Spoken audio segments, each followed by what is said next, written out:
Hey card makers, it's Tricia at Club Scrap with the beautiful Kintsugi collection. We'll be making 12 absolutely stunning cards this month, and just in case you're not familiar with the term Kintsugi, it's basically the Japanese art of repairing broken pottery, and often those repairs are finished with gold lacquer, and thus making the broken piece that has been prepared even more beautiful than the original. And as we round out this crazy year of 2020, I think this is the absolute perfect theme for it. I've got a series of beautiful ribbon and other some glassine bags, these gold ginkgo charms, and some gorgeous gold dazzle stickers. If you remember, these made an appearance in the Geodes page kit. I loved them so much, and I thought, gotta have them for the Kintsugi card kit this month. So that's why these are making another appearance. You're going to love them if you haven't worked with them yet. And then we've got our dozen ivory envelopes, 4 each of 3 different sizes to match the cards we're about to create. And we're going to begin by putting the paper in the order it will be trimmed. That helps prevent errors from happening and just make sure we have everything where we need it to be. So the first piece I want you to find in your stack is going to be 1 sheet of this beautiful metallic gold plain. And for those of you who are just beginners working with me, I highly recommend that you find the gear setting on your YouTube channel or wherever you're watching this, and just slow down the pace to like 0.5 or 0.75, just so that you can keep up with everything and feel comfortable working at your own pace. And then as you improve and practice, you'll get better and better at it, and you'll be able to go live with me. Okay, so then the next sheet you're gonna find in the stack, actually 2 of them, are 2 pieces of this beautiful handmade paper. Now, we had to order this months and months ago, and we did with a strong hope that it would make it to the United States on time. And our friends in Dubai were actually able to make each piece hand by hand beautifully and have it arrive in plenty of time for inclusion in this collection, which I'm so grateful for. Then we'll be moving on to a print, this beautiful Kintsugi print, and then find 1 ivory plain sheet. It should be plain on both sides, followed by 2 slate. Now, slate is the color in your kit. It's not really a green and it's not really a blue. We never really know what to call it. 2 sheets of that, followed by 2 navy plains. So you just have the 2 there. And then 1 more ivory and another print. Oh, just so beautiful. For the cut aparts this month, we're going to be starting with this one with the pot right here on top. You've got this, should be in the upper right corner, and then the remaining sheet in your kit, which is this one, face down. You will notice that those cut aparts are larger in size than 12 inches. That is by design, and we'll talk more about that in a little bit. Now for the paper trimming, I've got my guillotine trimmer by Fiskars. If you don't have this model, I can't recommend it enough. And then I also have my accordion pocket filer ready to go to sort all of the pieces into one of 3 pockets. One for set A, B, and C. So we're doing all the trimming first, and then all the card assembly after that. Pocket D, sometimes I like to put things in there for decorating, like things that don't have a specific home. So those will go in D for decorating potential, but the first 3 pockets will be used for the card components themselves. So take just the gold paper, and grain direction does not matter for this sheet. Nothing in this piece will be folded, and we'll cut at 11 1/4, and then 7 1/2, 3 3/4. All right, now you've just made 3 strips that are the same size. We will rotate and cut these horizontally at 2 easy numbers here. We're going to do 8. I'm doing them all at once. 8 and 4. And since this is text weight, we can do this easily. Now, I've just made a series of 9 gold rectangles, and I only need 8 of them. So I'm going to take one of those and put it in pocket D for decorating options, and then put the remaining gold panels in pocket A. Same for this guy. I'm going to put him in D. Now, all of these pieces on my diagrams have an X, meaning there isn't a specific home for them, but I still save them because I do use them, and I'll show you a little bit later how that works. Now, we're going to take the next 2 sheets of this beautiful handmade paper, and this does not have to be folded, so I will just place it into the trimmer any old way. Both sheets at the same time. You have to promise to trim them correctly. Okay, the first cut is at 10 1/2. And then 6 1/4. rotate, and trim at 8.5 and 4.25.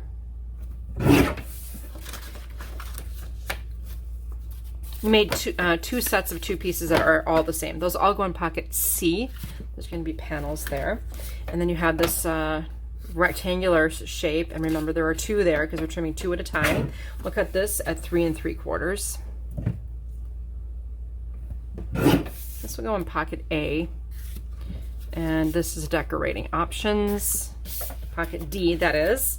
And then I have another wider strip here. This is currently 4 1/4 by 12. We'll trim horizontally at 6. And then all of this goes in pocket B. Finally, you have these narrow strips. We'll trim them at 7.5 and 3 3/4. There should be 4 total, the same exact size. Those go in pocket A. And then you have just some scraps for pocket D for decorating. I'm moving on to page 2 of my instructions. Remember, all the diagrams in here tell you where the piece will be filed. I'm going to take 2 of the next pieces. We have the print and we have the ivory, and we need to check the grain direction. So I'm going to put the ivory in first because the prints tend to be a little slippery. So make sure the grain of the paper dips easily from top to bottom. If I hold the paper by one of the edges and I shake it a little bit, it's very stiff. If I hold it by this edge, it tends to be more droopy. So we want to put it in the trimmer that way because eventually we will fold the paper in that direction. And when we fold with the grain, we have a much prettier fold. I'll repeat with this sheet, same thing. It's nice and droopy this way, and we'll trim them at the same time. Okay, let's cut at 10.5 and 6 1/4. Then rotate. We'll cut at 11 3/4, 9 and 4.5. So here we have 4 pieces that are the same size, 2 ivory, 2 print. Those go in pocket B. Then you have these rectangles. We'll trim horizontally at 5.5 and 2 3/4. Have 4 squares here. Those will go in pocket C. You did create a couple of little scraps, and these are so small, I think I'm just going to put them in the circular file. That would be the garbage can. Okay, moving on to this other strip here. This is 4 1/4 by 12 right now. We're just gonna make one cut at 10.5. Now this paper needs some scoring, so I'm just going to set it aside to be scored later and not file it right now. And then this little strip here goes in pocket C. And then this long pair of strips we need to trim horizontally at 6 1/4. So 6 1/4. Put them in pocket C. And this is extra, so that can go in D for decorating. All right, now slate, we have two sheets of this, and I usually check the grain 1 sheet at a time just in case something got switched, so it's dipping easily left to right. Same here, left to right now, this way. It's the opposite of what we did before. How do I know that? Well, in the diagram, the previous print, we have the arrow pointing up and down, and in this print, the arrow is pointing left and right. Therefore, we needed to dip easily left to right. Our first cut is at 10. Then rotate and cut at 7. Now this large piece gets set aside to be scored, and then we have this 5 by 10. We're going to trim in half at 5 inches. Now you made 4 5 by 5s. These get set aside to be scored, and now we have this last strip to do some pretty cool stuff with this. We'll trim at 10.5 and 6 1/4. Now rotate the 6 1/4 so it's vertical, and we'll cut at 1 1/4. Kind of an awkward little cut here. It makes me happy I have this clear stabilizing bar. Just push on that. Fabulous. This skinny piece goes in pocket C. And then you have another set of skinny pieces. Those can go in D. Then you have this little bit of a larger rectangle for pocket C again. And you have some small scraps. I'll throw those in D. Nothing over here, so we'll move on to the navy. Same situation with the grain goes top to bottom like we started. And I think both of these are placed correctly. So remember, dipping top to bottom. Our first cut's at 9. And then 4 3/4. Rotate and cut at 10 1/2 and 6 3/4. File this larger panel in pocket C. The smaller rectangles go in B. And then you have the really little rectangles also in B. And then you have this piece is currently 4 1/4 by 12. We'll trim horizontally at 10 1/2. You see that number a lot today. This will be scored, so set it aside. This is a scrap for pocket D. And now we have this last strip of 3 by 12. We'll cut horizontally at 9, 6, and 3. Nice and easy here. 9, 6, and 3. Stack up all of these 8 pieces. Those will go in pocket C. Got a lot of paper going to go into that one. Next, find your ivory. Should dip easily top to bottom. Very stiff this way. Very flexible. Yeah, stiff, flexible. First cut is at 11 3/4. And then 7. Rotate, trim at 10. Okay, so this larger piece gets scored. Set it aside. This rectangle will trim horizontally at 6 1/4. And file that in pocket C. We have some little scraps here. I'm going to throw those out. They're pretty small. Okay, we have larger piece. You can trim again at 10 1/2. So many 10 1/2s today. And then a 6 3/4. This larger panel goes in pocket C, where all the other paper is going. And then B for this guy. B for this little rectangle. All that's left is these skinny strips, and I'm just going to hang on to them. You never know. Those are going to go in pocket D. Moving on to page 3 of the instructions, and we're almost there, my friends.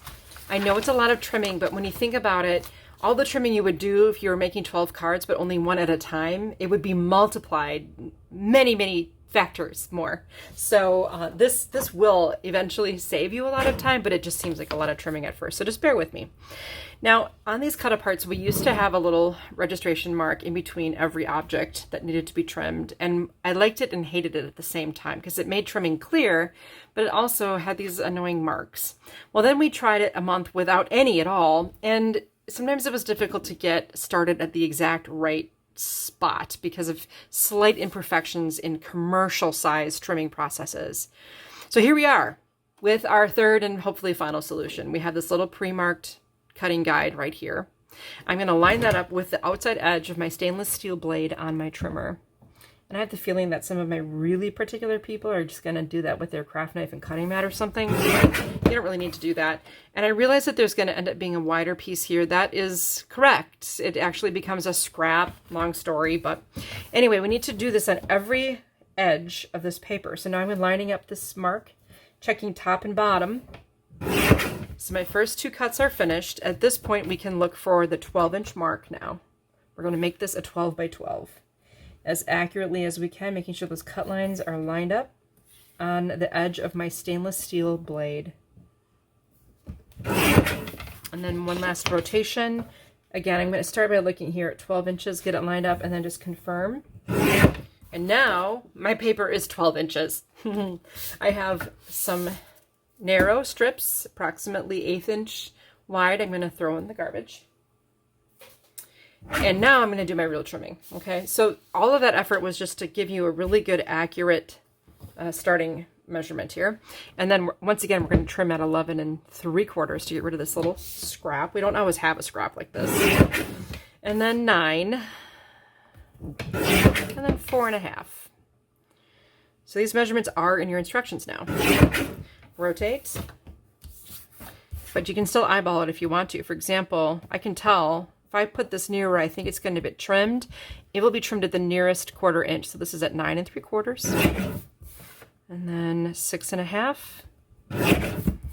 And 3 1/4. Okay, time for some filing. These 3 pieces are in pocket A. You can set these little fussy cut leaves aside. Those can be used as embellishments. And then here we are again with this narrow strip on the right. Just figure out where that crevice falls. And look, it's going to be at 10 1/4. And then 6 3/4. 3 1/4. All right, this matches the others. We're going to place in pocket A. And then we have 2 really beautiful outer sentiments for pocket B. And this, I believe, is used in card set C. It's not labeled anything right now. I can always label that, but I'm going to put that in C for now because I know that's where it goes. Here we're going to trim these into separate pieces by cutting at 9, 6, and 3. 9, 6, 3. So now I got 4 rectangles for pocket A. And I am going to throw that scrap away. For the next sheet, we need to repeat that frame cut, okay? We need to get this down to a nice 12 by 12 by trimming as accurately as we can on these little hash marks. You could always do a second cut to neaten things up, and I may even do that. I can see I need just a little bit of a tilt here. Here I can now see, once I make my first cut, I can see that stainless steel blade a lot better. And line this up as best I can. And I'm going to go back and trim off this other side. I just couldn't get it quite right. So now I'm going to look for 12 inches. There we go. Okay, now here's one last top edge we need to trim off. I'm going to look at 12. Nice. Get rid of those little scrappies again. And our first cut now is going to be at 11 1/2. Then 9 3/4. 7. And 4 1/2. Rotate. And we'll cut it 10 3/4, 9 1/2, 8 1/4, 7, 3 1/2. Phew, that was a lot of numbers there. Sorry about that. Luckily, every little piece we've trimmed here all goes in pocket B. That was just that strip. The next strip, we'll pick that up and place it into the trimmer with the tag on the right. We have a little scrap we need to take off the end, so we'll cut at 11 3/4, and then 10, 7 1/2, 5, 2 1/2. All of these squares go in pocket C, as does the little tag. Eventually you can trim off the triangular shape from the tag here. So again, that's pocket C. Okay. Now, this one we'll cut at 11, 8 1/4, 5 1/2, 2 3/4. All of these squares go in pocket C as well. So many things in pocket C. This can go in D for, didn't really know where I put that. Okay, now I can go all the way up to where I have this leaf, a heart, and then we'll trim at 7 1/2, 5, 2 1/2. Okay, these tags can go in pocket C. And we'll set these aside to be fussy cut and filed in a minute. At this point, I can get rid of my trimmer and I'll grab my score pal. I did find this other piece here. Again, it's a do what you want with it. So pocket D. And we have some card bases to score that we had set aside earlier. So let's grab those. I'm going to begin with just these largest pieces. There should be 4 the same size. These are 7 by 10s. They're going to become 5 by 7s. So just place it into the score pile horizontally. I'm using a stylus again, and I ordered some of these, so I have them. If you want to switch what you're using to score, this round tip stylus works pretty nice. And I'll just engage and score at 5 inches. You can also use the tip of a quality bone folder, 5 inches. When you're scoring a print, I usually score that right side up, and then again 5 inches. All 4 of these cards end up being the base for card set C, so I'll file those in that pocket. Next we have these 4 1/4 by 10.5 pieces. It's a really odd size, but trust me, it'll work out. We're going to score horizontally at 4. You can do one of 2 things. You can flip this bottom to top and then score at 6.5. Or I'll show you the other way. So again, it's 4. And then you could flip it left to right and score again at 4. Totally up to you. So either there's got to be a flip. Maybe we'll just go that route. We'll go 4. Flip left to right and score at 4. The instructions don't tell you to do that. They tell you to go at 4 and then flip the paper bottom to top and then score at 6.5. My dad would say that's half a dozen of one thing and a 6 of the other, or whatever the expression is. Or it's a horse apiece is another expression that my dad would use. Good one. Okay, these are going to end up being the bases for card set A. Okay, now we have these squares. Now it's important to keep track of our grain direction with these squares because they're square, so we can really score them either way. You always want to make sure the paper is going to dip more easily this way, and the score lines are going this way. So that's how we want to score this at 2 and 4. Okay, now just a little double check. Make sure it bends easily. Even though you're scoring, if you can score with the grain, your paper will be much happier being folded. I know you've all folded against the grain and seen that ugly, crumply fold. Okay, all of these are used in card set B, so I'll file those, and now we're ready to start assembling our cards. At this point, turn to page 3 of your instructions. If you have them printed, you'll find the illustrations for the first couple of cards at the bottom in set A, and then the rest of them will be on the next page. I didn't fit them all beneath the cut-aparts there. And we'll empty the contents of pocket A. Now, this set of cards is a basic structure. It's a Z fold, I would consider it. And let's just distribute the card bases so that they will come together easily. I'll start with the print and then the ivory for the first 2 cards in this set. And then we'll move on to the remaining 2 navy pieces.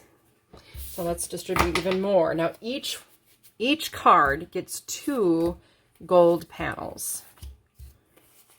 So I'll deal those out. Remember, the 9th one was in pocket D. Then 2 of the cards will receive this beautiful handmade panel for the front. All of the cards will receive a narrow handmade panel for the inside of the Z. Then we have this beautiful sentiment.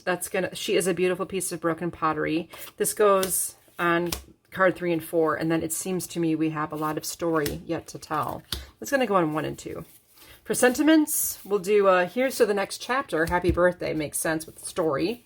We'll use both of those. And then we'll use you've got this for the other 2. Now, as is my practice, I'm going to stack up all the materials needed for card 2, 3, and 4, set them aside, and we'll focus on just assembling 1 card since the assembly goes basically the same. Just a couple minor variants. Now, one of the things is we have a bump of a score line and then we have a divot. So I just want to make sure you bury the bump. So here's the bump. I'm going to bury it inside the fold. And then here's another bump. I'm going to bury that inside the fold. And now here, I want this to be the front of my card. If you wanted to, you can take a bone folder and you can burnish the crease of that fold so it's more crisp. This is such a nice, easy assembly. I'll take the gold panels. So this is my ATG gun It's the most economical and time efficient way of applying adhesive to almost any project. So this is what I'm starting with here.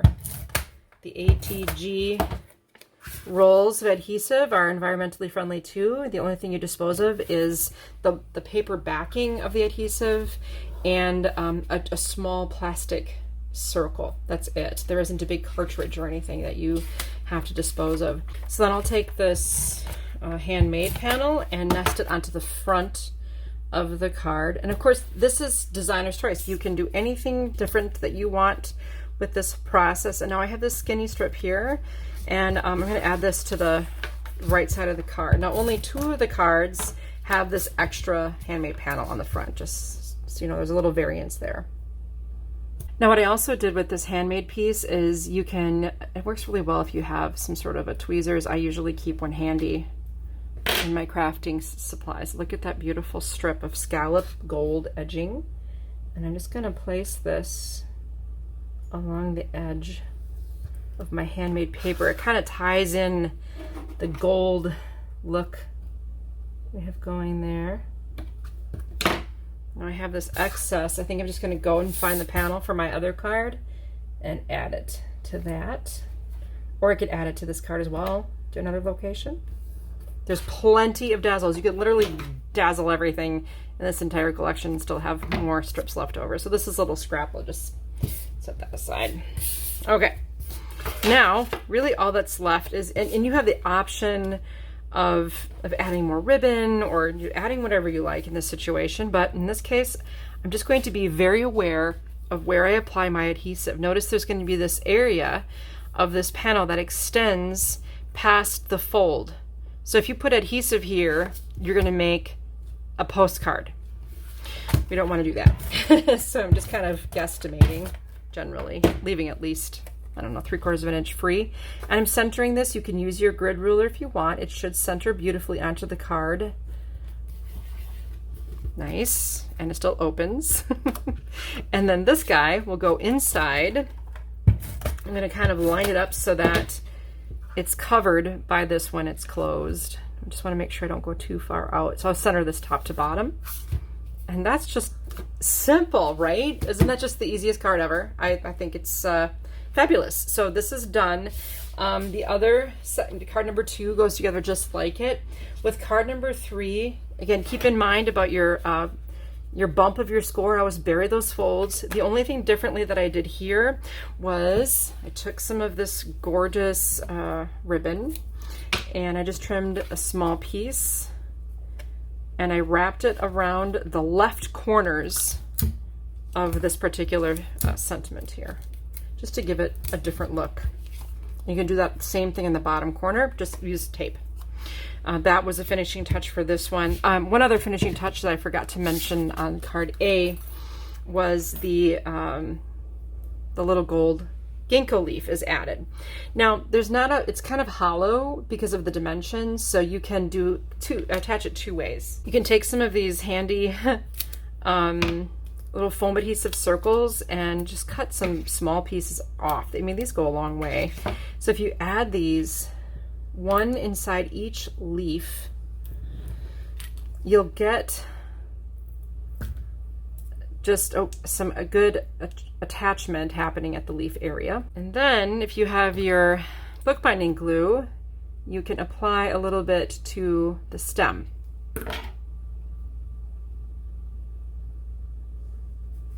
You can attach it however you like to this panel. It's always the very last thing I do. So you have glue here, foam there, and it's going to stay there forever. All right. So that is card set A. Very, very simple, very elegant. I think any recipient would love these. I love the quotes we've put together for the set. And I'll set this aside. We'll move on to card set B. Before we do that, I guess I'll quick show you the finished sample again with the ribbon on the left edge and the gold dazzles on the right. Just adds so much. Notice too, there is no handmade paper panel on these 2 cards, the 3rd and 4th one in the set, and each of these 2 cards are the same in this particular set. One other little decorative option that I did prior to adding the ginkgo leaf is framed this area with more dazzles. Look how beautiful that is. It kind of has like postcards, postage stamp feel to it. I just love how that pattern looks with this particular option. I just kind of ran it around and snipped it to the right length to make a frame. Now, card set B doesn't have a folded card base, but it does have these funky 5x5s, and you're probably thinking, how in the world is this going to make a 4.5 by 6.25 inch card? You don't even have a piece of paper that size. And here's a fun concept, is that you can use less paper to make this large card if you use my formula that I have here this month. So we'll distribute our card bases. We'll begin with a print and then an ivory plain. These are not folded, and another ivory plain and another print. Those are our card bases. Now each one of these will receive one of these 5x5 inch scored panels. Each one will receive a handmade panel, which is kind of gonna be right on the top of everything, which is nice. Then we'll do a navy panel on these top two, and a print, or let's see, a print and then an ivory next. How about It's Your Birthday and The World Breaks Everyone. You deserve more than just a simple birthday card, and I am so glad that you were spinning around on this crazy little planet with me. All right, for in these, we're going to start out with an ivory panel here, a printed panel for this one, and then notice we're adding the navy color on the inside of these other two cards. Okay, so for sentiments, okay, so it's your birthday and we are all compelled to make you the awkward center of our unwanted attention. Try to enjoy it. That goes on the inside of that one. Here is kind of an encouraging card about being strong in the broken places. It really is the Kintsugi concept, and the inside of this one is thinking of you. You deserve more than just a simple birthday card. Oh, well, happy birthday. And then here's another just regular happy birthday. So again, the 4 cards are the same structure. So we only need to really review assembly of one of them. I'll set aside 2, 3, and 4. And here's card 1, set B. Maybe right out of the gates, so I don't forget, I'll show you one of the little things I did here. Again, using my tweezers, I picked up one of these chain-like, do you see how it looks kind of like a chain? I'm not sure how well you can see that. It's really beautiful. And I'm going to run this right where that white line is on this cut apart. And then I'll take scissors and just snip it right at the end there. I don't know if this is long enough to go to the end on the other side. We'll see. Nope. And that's not a problem. We'll just go to our little palette of beautiful choices here and grab the one just like it. And all we need is just a little piece. Just match it to the end and trim off, and no one will ever realize that there's a seam there. You could also have it go all the way around to the back. I'll just replace this for use later. And perhaps even right now we can go ahead and nest this onto the mat. I know it's the same color, just the way it worked out. That's the only time that happens. Another nesting thing you can do is take the main sentiment for the front of the card and nest it onto the navy panel. Set that aside for the moment. And here we have our weird stuff. So we have a 5x5 panel with some score lines. We need to bury the bumps of these scores. So just make a crease on each bump. Now take the handmade panel and kind of just hook this flap that we just created around to the back of the handmade panel. Flip it over, and if you want to just put a nice little crease in that, you can. It's just centered from end to end. I'm going to apply some adhesive to the 1-inch flap and just close it over the panel. And then, just while it's there, go ahead and add adhesive to this panel. And we're going to center it onto the single, it's not a folded card base, and it doesn't have to be. This single card base here. Center that as best you can. Okay, so now we're really close. This obviously fits on there, but be aware, you do not want to put any adhesive in this area. This is going to become a tent card, so we want this panel to be able to rise up like a tent. Okay, so if we put adhesive there, that will not work. So I'll just place adhesive, kind of making sure I don't go too close to the edge, and I'll center this on the 5-inch panel. Nice, and now it functions like a tent. But what will hold the tent up is going to be this nested piece, and even better would be if we could put some foam adhesive. Now, if you happen to have some foam adhesive at home, go ahead and use that. We have these awesome circles available. I get a lot of mileage out of them because I cut them in half. But for a card like this, it's nice to have them on the corners, and then I just put them on the edge. Even though they have the little tabs, for quick removal, I just love the efficiency of these. Just take them off like that. Okay, so for placement, I'm going to open the card and use the 0 center of my grid ruler to find, I'm at 3 1/8 on each side, and 1/2 inch from the bottom edge of the card, the outside bottom edge of the outer panel. And then I can center this. It's coming in at 2 3/8 on each side. And now this is raised up, also covered up. That's why I measured and centered, because I just wanted to make sure that it wasn't peeking out from the edge. Does that make sense? I hope that adds up for you.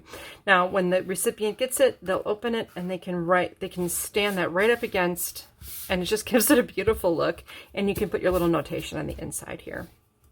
Isn't that fun? Now, a finishing option is to take this beautiful navy satin. I always check the grain to make sure I'm making my bunny ears in the way the ribbon wants to be made into bunny ears. Bring the back ear through the loop. Make a nice looking bow. I have a fabric scissors I like to use. Trim those tails at an angle, and you can add a bow right about here. Sometimes I like to use just a regular glue line for the addition of a bow. It seems to work really well for something like this. You can put your line directly onto the card base and burnish, peel it away, and then apply that. And then for my last trick, you can take some of the foam adhesive and wet adhesive like I showed you before, and then install the pretty leaf kind of coming out from the center of the bow. It makes a really pretty finishing touch, and you should have 2 leaves left for this card set, and then 2 will not have the leaves. So this is the finished sample with the glued leaf. Look at how pretty that is. Here's another one. This is the one we made. This one does not have a leaf. And then on the 4th one, I used the ombre. Oh, that's just so beautiful. It's like this champagne colored, woven with metallic gold. Oh, it's such beautiful ribbon. And look, I just installed that little heart. So maybe I will take this smaller heart and just kind of put it with these cards. This is not noted in your instructions. It's just kind of a freestyle thing that I did with that extra small heart there. Okay, that was set B. Let's clean up and move on to set C. I'm moving to page 5 of my instructions, and we'll empty the contents, and there are plentiful contents in pocket C. Wow, I think the majority of all of our paper ended up here, plus it's the larger card size, so that kind of all makes sense. To save a little bit of space during the sorting process, I'm going to have you remove the larger card bases from the stack and bury the bumps on all of those 5x7 cards so that we have room to sort everything. Okay, we'll distribute. We've got a slate, print, and vertical, and then an ivory and a slate and horizontal. So we're going to make 2 of each, and that can be varied. You don't have to do any of this. Do whatever you want. They could be, if you prefer one orientation over the other, that's fine. Okay, so now we have the print here. We're going to have a navy panel, and then another navy panel and an ivory panel. So we're just distributing a lot of color to these cards. And then we have a beautiful handmade for each card. Okay, now we have a whole series of these narrow strips to assign, and I think this video process will really help. We're going to begin with the widest ivory that we have. There should be a corresponding slightly smaller print, and then a pretty narrow slate. Lots and lots of nesting here on this beautiful set. Next, we're going to find a wide slate and then just a plain ivory with that. For the first horizontal, we'll make a vertical arrangement here with 2 pieces. Now we're going to do another triple nest here. So the print and then an ivory and the slate. Beautiful. Each one of these just has a little bit of its own character, but again, the assembly is just primarily the same. Now, as far as these navy squares, one will go on the outside of each card, and another one will go on the inside of each card. So you will have a total of 8 of these navy squares. Then we also have nesting for the front. So we have an ivory, a print, another ivory, and a print. And you can exchange anything for anything if you prefer one over the other. Then the world is full of beautiful things. We'll have just a heart, another heart, and love you most. There are tags for each card. So we'll have thinking of you on each one. We have the little glassine bags for each card, because the tags fit inside the bag, of course. Then for the inside of the world is full of beautiful things, we'll pair that with like you. Boom. And then for just the heart, we're going to do one day someone is going to hug you so tight that all of your broken pieces will stick back together. 2 of those. Oh, you got me choked up. Okay. And then for the love you most, we'll add the end. I win. I'm going to send that to my sister because she always says I love you more. To me, now I'm going to say I love you most. So there. This piece, I just randomly decided to pop that into the set C with the innie. So, I mean, that's just there for you so you know. And it's illustrated as well. So I'm going to load up cards 2, 3, and 4 because the assembly will be apparent once we do the assembly on this one. Right out of the gates, super easy. We can take this larger panel, and each card has this exact step. Nest 2 panels onto the card base. I always like to check, like, which side is prettiest. This one, both sides are beautiful. If you wanted to tear the edges, you could. I'm centering that, my eyeballs. Now, we have an ivory piece here just to kind of give us some anchoring, some brightness. I'll go ahead and add that. If you want, you can take your grid ruler and just make sure that you're not dipping up or down with the addition of that piece. And then next we have a print, probably with an 1/8 inch reveal, I'm guessing, a 1/4. So the ruler comes to help again. And then dazzles. Dazzles come into the picture. It does not really matter what you use here. I'm going to try just any old strip. And I'm going to run a dazzle strip kind of along the edge of the print. I have a nice reveal to the ivory here. Run that along there.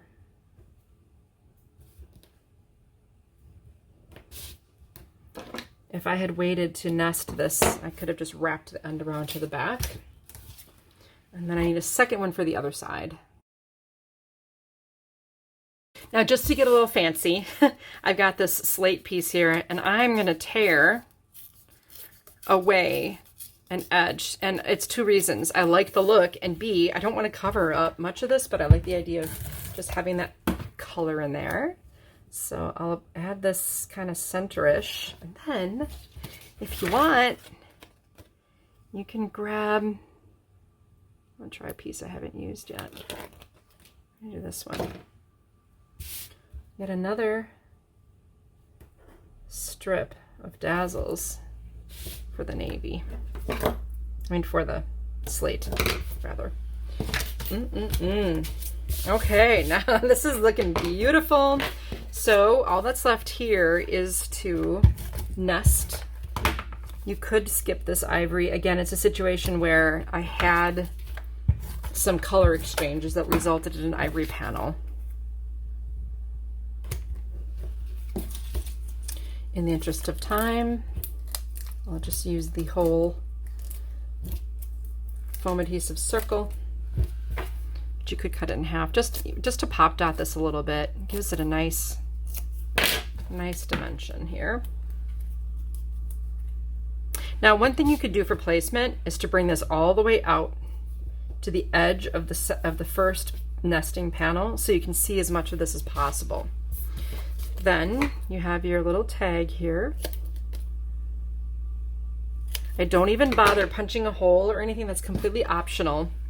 But I took this beautiful champagne ribbon here, just cut a small piece, and then fold it in half. I have a mini stapler. You can use regular too. This ribbon staple's really nice, and I know you know what I'm talking about. Look at that, fits right in there. And then that can attach. I'll adhere that with some ATG. Nice. I can still get this out, no problem. And then maybe I can take one of my fussy cut leaves. Let's just cut one so you can see. This is from the cut apart sheet. These leaves don't have a lot of detail on them, which is nice. It's just zip around. Doesn't have to be perfect. You could ink the edges if you wanted to add a little dimension, and then that can sneak under there as well. I like that. I can do it this way. Nice. Then for the inside, you could reach into pocket D perhaps and grab, I don't know, anything you wanted. We have this nice gold strip. You could trim that to 5 inches if you like, or maybe tear it just in the interest of saving some time. Maybe they will do that. Totally up to you. It all is, right? Then we have Like You nesting onto the blue, which adds some nice color on the inside. And wonderful. There's your finished card. I mean, it's got a lot going on. It's beautiful, that gold, the dazzles, the ribbon, oh, did you love it? I love this. It's a beautiful card. The finished one looks pretty much exactly like the one that we just made. And on the inside, I want to point something out. I had some scraps in the D pocket, large enough to match a ginkgo leaf die cut that I just happen to have. If you happen to have one, great. If not, maybe there's another shape that you have, a little flower, or just a little something you could utilize. Everything from the D pocket to embellish the insides. Even like this pretty gold, you can use that. There's a lot in there. So embellish. I know that when I was finished with my cards, I threw almost nothing into the trash. Here on this other vertical, I rotated the orientation of the pocket, and then I used ribbon. I used both ribbons across that pretty ivory, I set it aside, but the ivory strip, I just accented it with the ribbon and of course the dazzles. Made a larger bow to carry over the ribbon style here, and then stapled the ombre onto the tag. The horizontals, just arranged them a little bit differently, made adjustments, more dazzles, more foam adhesive, tucked the bag behind here. This one, I put the foam adhesive right behind the first panel to get some distance between the two ivories that are back to back there. And your final card, Love You Most, the end, I win. You can see how I used the long strip here from the gold with one of the cut apart scraps just to give me some foundation for my inner sentiment. My sister Beth's gonna love this card. I love it too. Look at the heart and everything going on there. And I'm almost sad it's over because Kintsugi to me is just very near and dear to my heart. I love this collection. I hope you enjoy making these cards, but more importantly that you bring some love and joy and just hugs in the mail to whoever receives these cards. Have a wonderful end of the year, and I'll see you in January. Till next time.